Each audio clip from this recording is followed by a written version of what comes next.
Yeah, I'm Graham Dimmerlow.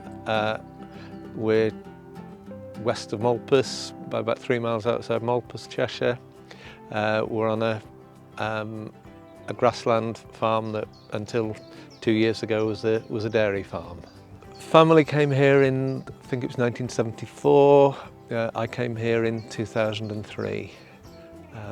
So we built up a dairy herd, and as I say, made a decision 2 years ago that there was life after milking cows. So this particular woodland creation scheme is being funded through the Trees for Climate grant, which is part of the government's Nature for Climate Fund, and it is a 15-year agreement to establish and maintain woodland.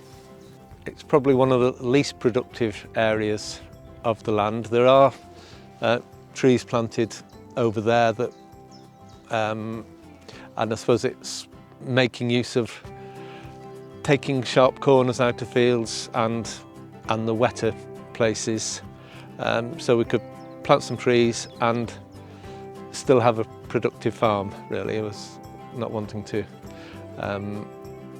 take what I think is the best land for the trees, but it just seemed to work that this would be a good area to do that. So in addition to the tree supply, the grant funding can also incorporate fencing and also pedestrian access gates, and as well as that part of the woodland we also fund some open space as well, which can be in the form of wildlife corridors or any maintenance access or public rights of way as well, which obviously have to be maintained as open space.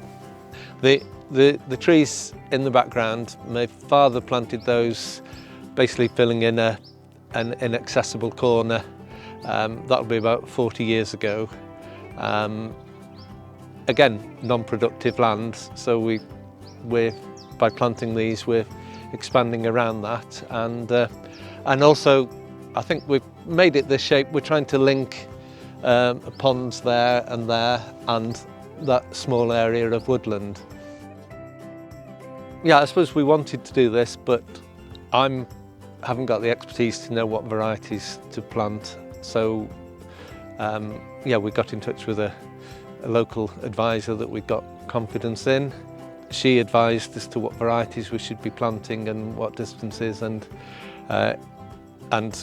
suggested that the Mersey forest would be the best way to make this a viable proposition for us. The funding, I think 70% of it is an upfront payment to cover the establishment of the trees, and also the fencing around it to protect it. There's a footpath going across, so again funding for a gate so that people can walk through, and then there will be further payments in the future to cover maintenance, so that we can replace trees that need replacing and basically protect them from getting overgrown while they get established. Yeah, so the maintenance agreement's a period of 15 years, so we do include funding for direct maintenance for the first 3 to 5 years. That would include any weed control or any replacement of losses, and then the additional 10 years is for just maintaining the open space around and also between any competitive weeds that are between the trees as well. This was sort of last winter's project. This current winter we've planted a lot of hedges under the Countryside Stewardship Scheme. We've got a lot of fences that posts had rotted off and were falling down, and we thought it would be a good opportunity to make a living fence that will be stock-proof, create some wildlife corridors to link up with the woodlands that we're trying to establish.